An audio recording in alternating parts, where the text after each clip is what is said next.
How's it kicking, YouTube? Warhead XX Work Card Games here, bringing you a new video. A continuation of one of my old series from freaking, I don't know, like 3 years ago. Anyways, it's a continuation of my overlooked Yu-Gi-Oh card series, and this is number 3. And in this series, I'm going to go ahead and, in this episode, I'm going to go ahead and explain Reckless Greed and why I think it's a very underrated, overlooked card that should be in more decks.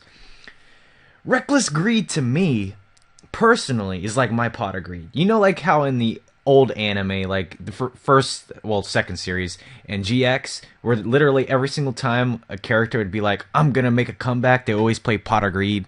That's me with Reckless Greed. I'm like, oh man, you got all this crazy shit on your board. Okay, I'm gonna flip over Reckless Greed and draw 2 cards.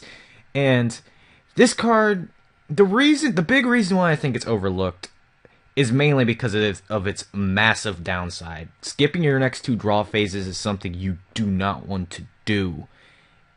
But I gotta say, in today's meta, it really does not matter. Like, literally, let's look at it. Like, life points don't matter, and your turn count doesn't matter, because the game's probably gonna be over in about freaking 3 turns anyway. So, that's a big reason why I think Reckless Greed should be more decks. Like I said, this thing's basically pot of greed, but it's in trap form.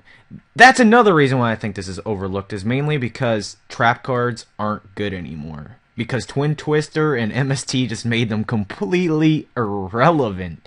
Oh my god, but yeah, Reckless Greed, I always put 3 Reckless Greeds in decks where I'm like, I need to try and get to this condition faster than what I think I need to do. I usually play it in conjunction with like Maxi or something, Maxi and hand traps, because Reckless Greed is one of the best cards with hand traps. Because let's say that your opponent, you know, MST's your Reckless Greed. You go freaking +2 right there, because they're blowing up your Reckless Greed and you're drawing 2 cards.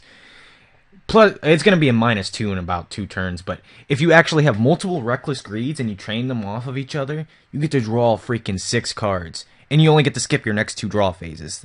That right there is just enough. Like, that's all I gotta say. That, like, just put it in your deck, like, for real.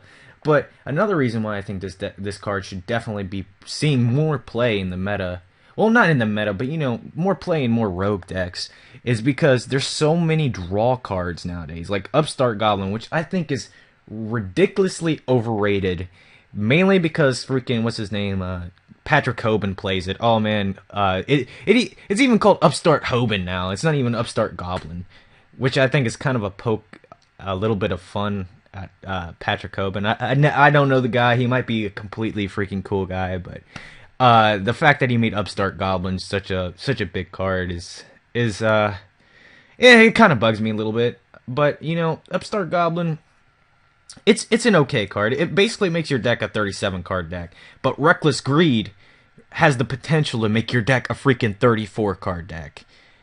But there is that downside of it being a trap. It's not as fast as Upstart Goblin, but honestly, I'm more of a chicken game guy than I am an Upstart Goblin guy. And these 2 cards, like, you could run 3 of these guys and Reckless Greed, and you'd just be drawing through your deck like crazy. I mean, most FTK decks, well, FTK decks wouldn't play Reckless Greed anyway because they're trying to get to their win condition as fast as possible. But I think in more combo-oriented decks, where you need to try and draw into your pieces, Reckless Greed, definitely one of the better ones. Because, like, if you set this, like, another thing about trap cards is they drive fear into your opponent. Like, they're thinking, hey, how can I play, freaking cat just rolled in, how can I play over this? Like, and sometimes they might twin twist your Reckless Greed. Like, just imagine if somebody twin twisted 2 of your Reckless Greeds, and you're like, haha, guess what, I draw 4 cards, and you wasted a Reckless Greed, and you discarded a card. I mean, that'd be just too good. I mean, anyways, yeah, another card that works very well with Card D, which is another kind of overlooked card, but I understand why, because it has so many. Like honestly, I think Card D has way more downsides than Reckless Greed ever had. So yeah, but in more back row heavy decks, I'd definitely run like Card D, Reckless Greed. Reckless Greed. Do you know what deck Reckless Greed probably be really good in is Psyframes, because I always see Psyframe players play Card D mainly because they have to work off of their opponent.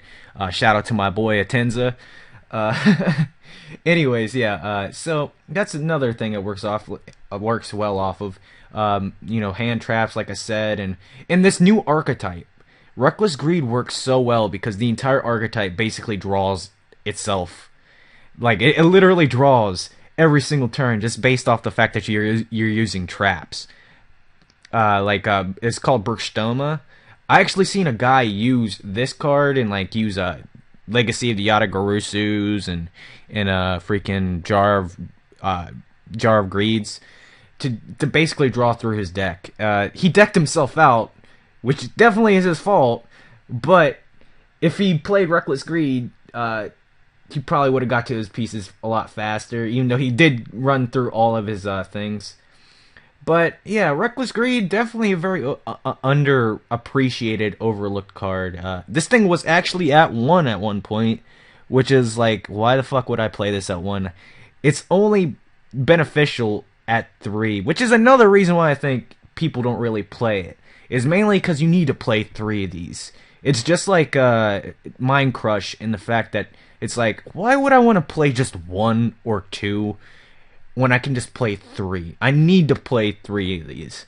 So, if you guys actually disagree with me or anything like that, please leave it. Please leave it in the comments down below. I'll gladly read the reasons why you don't like Reckless Greed, because I know there's a bunch of people who don't. But to me, this is definitely my pot of greed, and I will definitely always love this card in just rogue decks and decks where I'm basically trying to get to one kind of win condition. And this is Warhead XX signing out.